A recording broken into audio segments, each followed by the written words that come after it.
everyone. I'm Sharon Feeler with ABC to CEO, and thank you for joining us today. And I have a wonderful guest that I've been so excited about talking to, and I think everyone is going to enjoy this podcast. This is Pooneh Mohajer, and she is what, in my words, I'm going to call her a Renaissance businesswoman. She has done so many things, and she has done it in many different ways. So right now, Pooneh, you're the CEO and co-founder of Tokidoki, and you are a serial entrepreneur at heart. You do everything from multifaceted, ranging from strategic marketing to product and brand development to corporate strategy, high-level contract negotiations, corporate structuring, financial operations, much less all of the creativity that goes into each of these things. So thank you. Women around the world will love hearing what you have to say. Now, just a little bit about your background. I know you've kind of moved around in several different businesses, but I think it might be most fun if maybe you could tell us a little bit about how you got started in business and all of the things you've done and where it's taking you to get to today. So maybe you can give us your background in your words. No problem.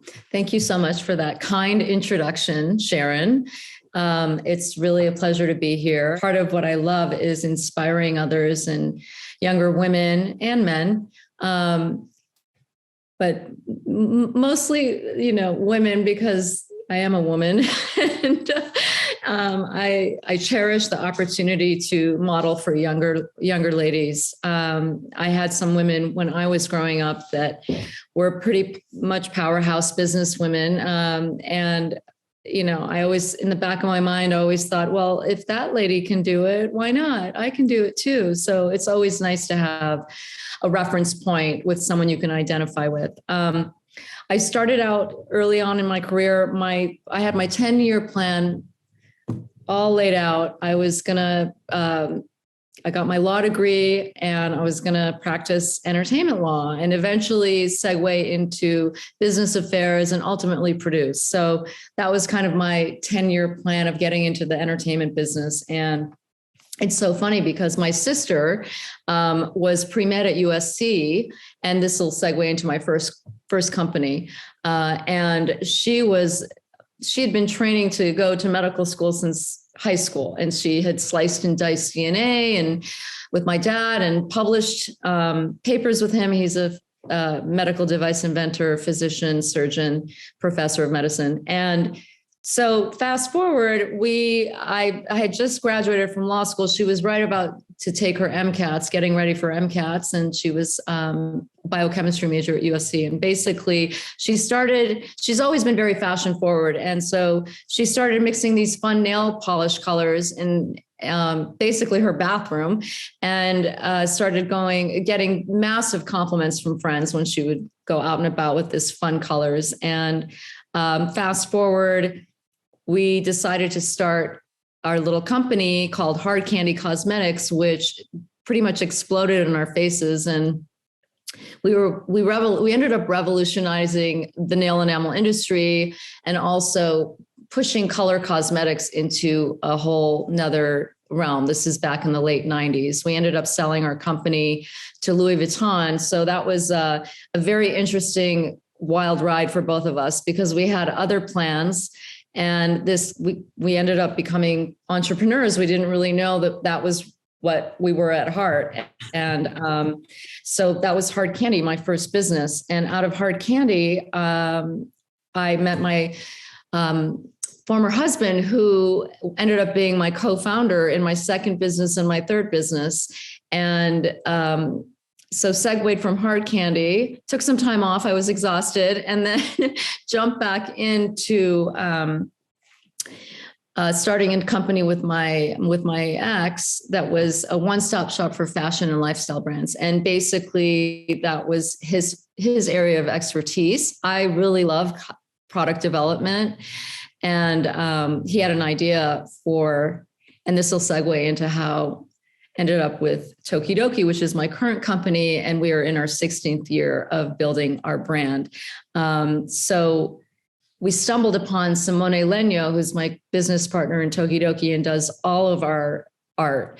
He is a world-renowned graphic artist and fine artist as well, and have been on this journey with him, building Tokidoki into this international brand.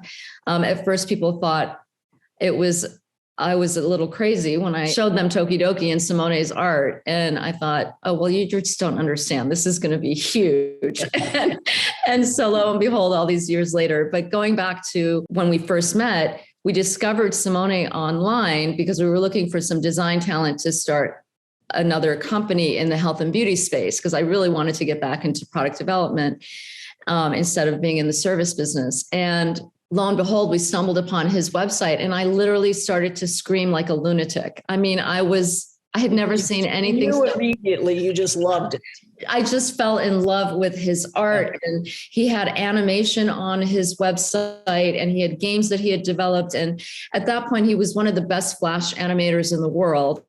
And the juxtaposition of these gorgeous, sophisticated, beautiful Asian but Japanese ladies with these cute, adorable kawaii, which is part of Japanese cute character culture, really resonated with me. I had never seen anything like it. And I just thought it was stunning. And so at first he told us to go away, like thought we were some stalkers. And then my ex said, well, my wife started hard candy and sold it to LVMH. Are you sure you don't want to come and meet with us? So he said, oh, okay, I'll come meet with you. And then after a few meetings, we were able to convince him to move. He was 26 when I first met him. And so he moved to Los Angeles, and now he's 41 years old and he's got two kids and a beautiful Japanese wife.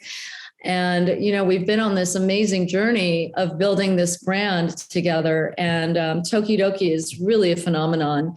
Tokidoki means sometimes in Japanese, and he's philosophized that word, in that we all wait for those moments sometimes in life to happen. And we never know when we're going to meet somebody or we're going to be in an interesting circumstance that's going to completely shift the trajectory of our lives. So it's a very hopeful way of looking at your life. And it's so funny because, there's all these Tokidoki moments that we've had as entrepreneurs and co-founders of this company. And we continue to be blessed with those moments. And it's an absolute honor to work with Simone and see, continuing to build out this journey and his life's work and his art and the contributions to society. And it's just amazing, because when you look at the characters, we have a slew of cute character families with really fun backstories, and they're very inspiring. Tokidoki is really a inclusive, non-discriminating world, in that there's something for Tokidoki and in Simone's art and in our character world, and in the fine art that resonates with everybody. So it's different things. It's a very dynamic brand, and it brings a lot of joy to many, many people. And the thing that I love about it, that it inspires people. It inspires young people. It inspires older people. It inspires everyone to be creative and use their imagination. It brings out the child in adults, and it resonates with children as well. It's just really incredible. So I'm very honored. That's actually a good segue to the inspire part. Yes. of ABC to CEO, and how we are trying to inspire young women to consider the possibility of maybe being a CEO someday. I don't know, when you were young, if that was something that was on your mind, or is it something that just evolved? Yeah, that's a great question. No, I don't think that I ever really even thought about that. I mean, there weren't many women when I was growing up to model that for me. There were some female entrepreneurs that I had mentioned earlier that were very successful in their businesses, and I always looked up to them. But CEO or C-suite was never something that I ever thought as an aspiration per se. And I think it's amazing that in this day and age, that is something that can be an aspiration for young women, and they can set their sights on it. And I think some of the things that are important to keep in mind is, as you're coming up as a professional, to create a network of other professionals and other people in your industry, whatever that may be, just to continue to build those relationships. And it's not just building them with women, although women do need to support one another and not be afraid of that per se, because historically, I think because it hasn't been a thing that women are CEOs. But in this generation and in our age, that's a possibility. And I think building allyship and building out your network and bragging about your other colleagues and your other people in your professional network goes a long way. I mean, it's really like we have to elevate each other. You have to support each other. That's really important. Yeah. And it goes a long way. Another thing I think is important is, as you continue on your professional path or your entrepreneurial path, your entrepreneurial path is your professional path, whatever path that you take professionally, it's important to develop your emotional intelligence. And there's so much literature out there now and guidance about how to develop that. And look, we live in an amazing world where information has become democratized. And so we're in a different era where you can really tap into so many resources just from your laptop. And it's incredible. And if you can go to a public library, if you don't have access, and get access, and, just continuing on that path of learning and improving your professional skill set, I think is also really important.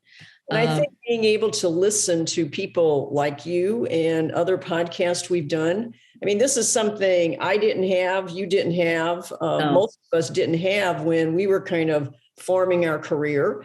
And it's like you have this opportunity now to take this knowledge that's just at your fingertips and you decide what you want to do with it. Yes.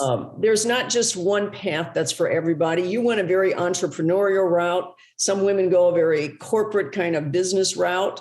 And there's many ways to look at becoming leaders. So yes, you obviously worked with a lot of women. What do you see as some of the characteristics that women should emulate in those things that kind of sometimes maybe get women into a situation that's not as helpful to them? Some of the things to keep in mind as you're, progressing on your professional path is think before you speak. Really think about things, because once you say something and you put it out there, you can't take it back. Mm-hmm. It's very difficult to do that or to make reparations for that. I think that's important. I think it's important to be a team player and really get your hands dirty. Put in the work. I put in the work. My path to becoming a CEO, even though I founded my own companies, I wasn't the CEO right away. My ex-husband was the CEO for the first, I would say, until we started 2005 was the launch of our brand. He resigned in 2012.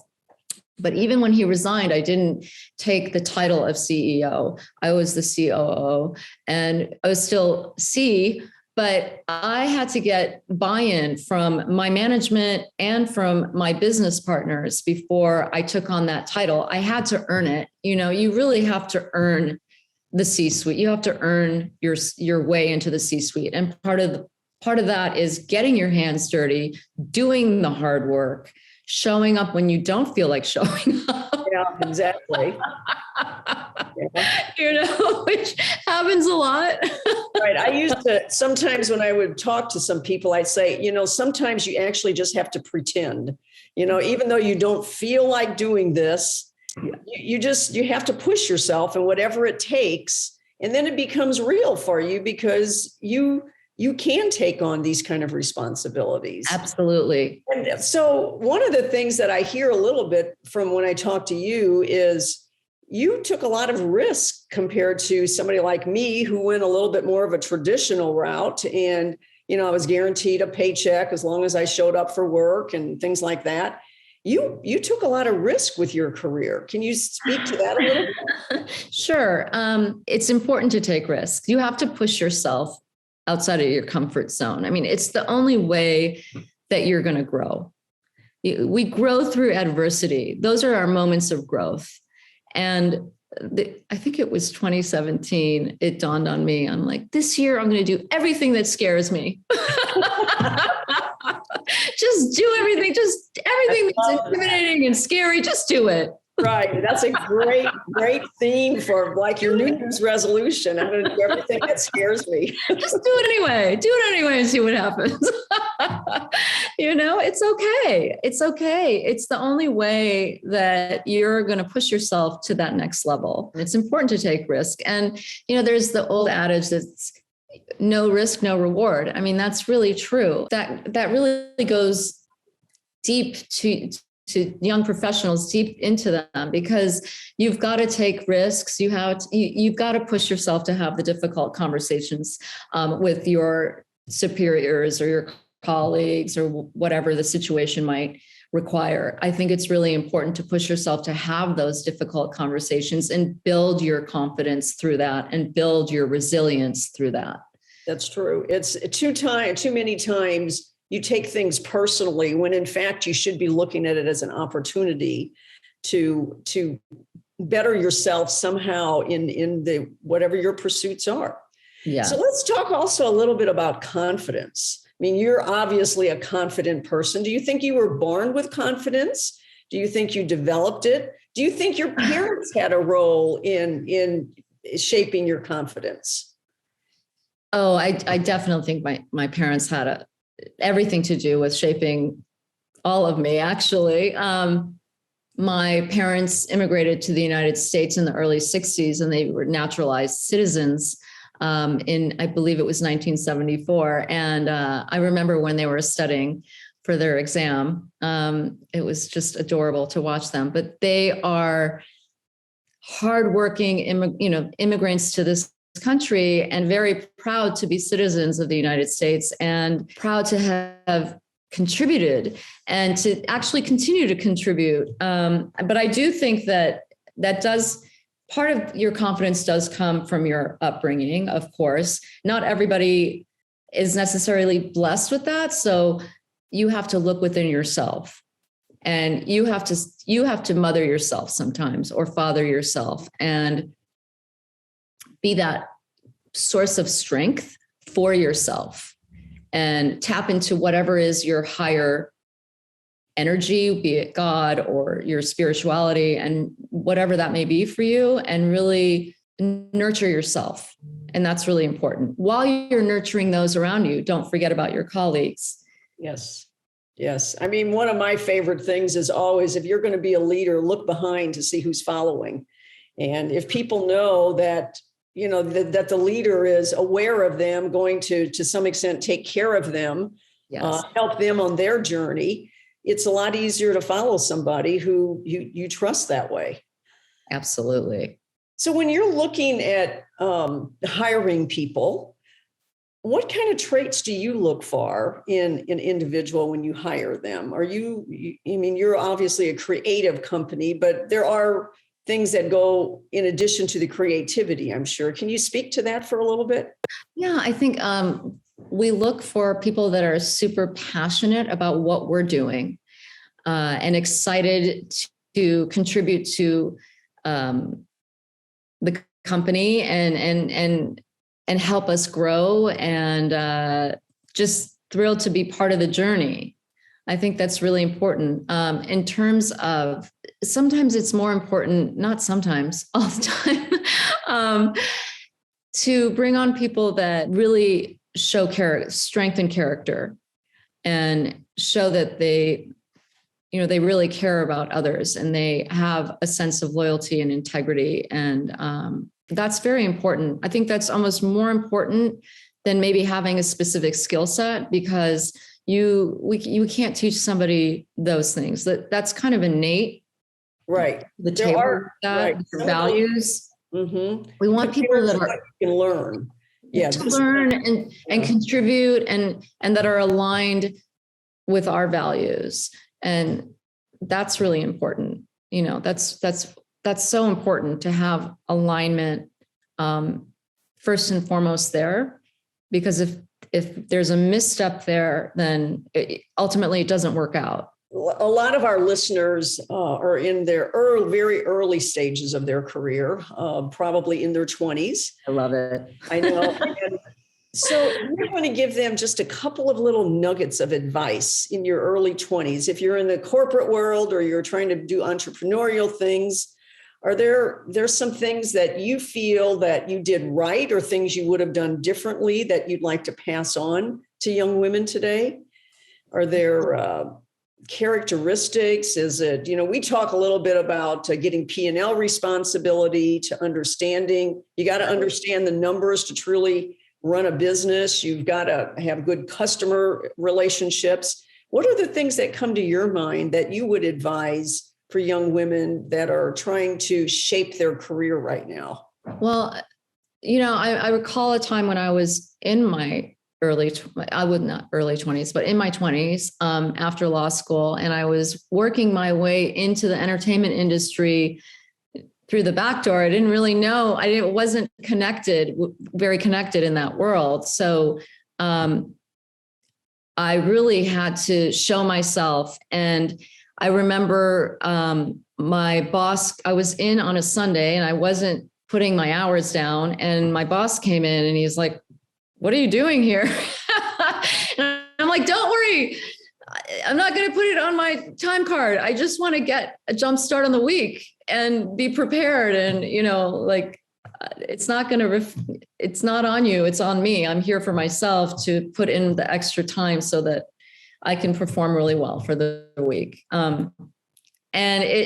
So I think it's I'm not saying, you have to work slave away, work every Sunday, but it's going a little bit above and beyond what the basic requirements of what your job is per se, or whatever it is that you're working on, is really taking your passion to another level and showing yourself and showing up for yourself. Mm-hmm. And others will notice. Yes. And it's not just for yourself. You're really showing up for the greater good, the organization, the team, whatever team you're on. You're showing up for your colleagues. But at the same time, I always feel that you do need to differentiate yourself. And if that's through working a little, creating more products, whatever it is. For me, back when I was starting in business, there weren't a lot of women getting MBAs. And so for me, it was getting an MBA, and it differentiated me from a lot of other people in general, be it men or women. And granted, it's not the key, but let's just say it was something that you get a little star next to your name, and then people take notice. And then it's like, okay, now what can you do because of that? Exactly. That's great that you have the degree. Show me what you can do. That's right. Yeah. And so you can get show yourself. Right. You can get noticed, but then you still got to prove that there's something in you that you have to offer that's going to help the whole organization. It's so important. And that's really how you show yourself and you show up. When you're showing up for everybody else and yourself, it's not, I had a young person say to me that was working for me, I have to think about me, and I'm thinking, oh my God, what about us? And, I always go back to a leader has to have willing followers, and you get so much accomplished if you're all in this together.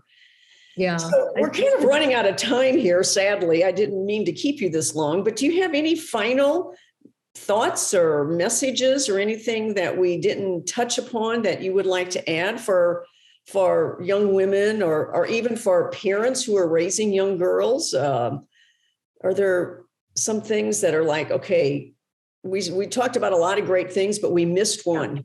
I will tell you, I didn't get to be successful without failing. Like, failing is part of the formula. You're going to have moments where you fail, and you can be sad for a second and then get up and figure out your next steps. Do not wallow in that. That one moment will not define you for the rest of your life. Right. Remember that. That's right. Yeah. And that goes back to building your confidence. And you don't necessarily learn, like I said earlier, Sharon, without adversity. And part of adversity is having those moments where you feel like you're failing. I mean, I feel like I still feel like I'm failing at certain things. And I just have to be like, okay, it's okay. Right. Let's go. Let's get busy. And it's always about self-reflection upon, okay, what can I do different than maybe I have done that I will feel like I'm making a step forward? You just, like you said, you just can't stand still. You always have to be grasping for something. And sometimes you grasp for something and you can't reach it, but that doesn't keep you from grasping again. Absolutely. Or grasping in a different way. And, you know, one of my favorite books is Who Moved My Cheese? Oh, I love that book. Yeah. Such a good book. Everyone needs to read that book. I have it on nightstands of my guest bedrooms for people, because you can't read it too many times, because it's great to get the reinforcement. Again, it's like change is going to happen. What do I do about it? Exactly. That's so great. I love that you have that. That is so wonderful. I love that book. I still pick it up too and read it sometimes. And it's just, it's so good. Thank you so much for your time. Thank you for sharing all of your wonderful morsels of knowledge with us. There are many women out there who didn't have a chance to see women like you when they were shaping their careers. And I think role models are such a key to believing you can do something. So thank you for helping us, for women, believe there is the possibility, if they so choose, of becoming a CEO.